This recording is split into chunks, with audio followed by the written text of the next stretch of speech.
Class पुढे तर माझं बॅचलर्स कंप्लीट झालं होतं 2022 मध्ये. त्यानंतर मी कंप्लीट पण नव्हतं झालं. त्याच वेळेस मी ECTI मध्ये कनेक्ट झालो.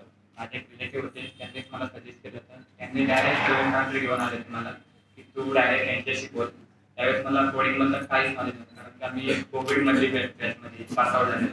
त्यामध्ये मला काही एक्सपिरियन्स नव्हता. इव्हन तर माझं एज्युकेशन पण माहीत नव्हतं की मला कसं झालं, ऑनलाईन झालं होतं.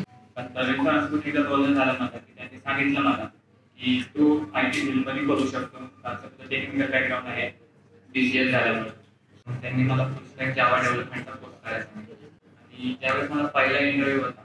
तर तो इंटरव्ह्यू माझा एकदम वर्स्ट गेला होता, कारण माझा पहिलाच इंटरव्ह्यू होता आणि एवढा नर्वस झालं होतं बोलताना मी की मला इव्हन जो एक प्रोग्राम आला नव्हता. स्वॅपिंग ऑफ 2 नंबरचा सुद्धा प्रोग्राम मला त्यावेळेस आला नव्हता. मला बोलावलं दुसऱ्या दिवशी सरांनी, प्राजक्त सर होते. तर त्यावेळेस सरांनी मला एकदम एक वाक्य सांगितलं की इंटरव्ह्यू जाताना असा विचार करायचा की तुझा हा शेवटचाच इंटरव्ह्यू आहे, त्याच्यानंतर तुला कॉल मिळणार नाही. तर त्यावेळेस मी ते लक्षात ठेवलं. नंतर मग माझा इंटरव्ह्यू क्रॅक झाला.